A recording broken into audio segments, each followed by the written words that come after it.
حضرت زید بن حارثہ رضی اللہ تعالی عنہ پر ایک دشمن نے، ایک رومی نے ایک برچھا مارا، نیزہ مارا. وہ نیزہ آ کر زید بن حارثہ کے دل میں یوں لگا، آر پار ہو گیا. زید بن حارثہ نے نعرہ لگایا، فزت ورب الکعبہ، رب کعبہ کی قسم میں کامیاب ہو گیا. اور نیچے گر گئے. جھنڈا یوں گرنے والا تھا. جعفر بن ابی طالب ہاشمی شیر آگے لپکے جھنڈے کو سہارا دیا، یوں اٹھا دیا. دائیں ہاتھ میں جھنڈا ہے، بائیں ہاتھ سے لڑ رہے ہیں، دلیری سے لڑ رہے ہیں. دل میں ایک مرتبہ خیال آ گیا، واپس بھی جائیں گے. فوراً اپنے سرخ گھوڑے سے چھلانگ لگا دی، گھوڑے کی ٹانگوں کو کاٹ کے رکھ دیا تاکہ واپسی کا خیال ہی ختم ہو جائے، اور تاکہ کہیں ایسا نہ ہو میں شہید ہو جاؤں. میرا یہ پیارا گھوڑا کل دشمن کے کام آ جائے، اس لیے اس کو عیبدار بنا دوں.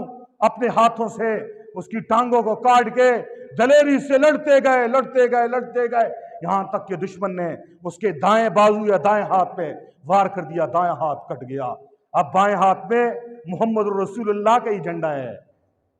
اس کے تھامنے کے لیے جان دے رہے ہیں، خون گرا رہے ہیں، ہاتھ کٹوا رہے ہیں، سینے چھلنی کر رہے ہیں، لیکن جھنڈے کو گرنے نہیں دے رہے.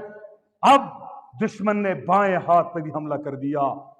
یہ کوئی فلمی داستان نہیں ہے، یہ محمد کے سچے عاشقوں کی سچے واقعات ہیں، سچی ہسٹری ہے.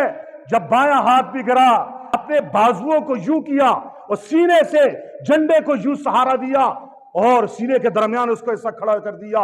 زخموں سے چکنا چور ہیں، خون بہ کے نکاہت کمزوری لاحق ہو گئی ہے. دشمن نے حملہ کر دیا.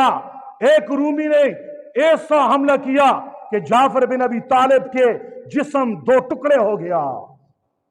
بعد میں دیکھنے والوں نے دیکھا کہ سامنے کی طرف سے حضرت جعفر بن ابی طالب کے سب یہ زخم سامنے کی طرف سے لگے، پیچھے کی طرف سے نہیں ہے.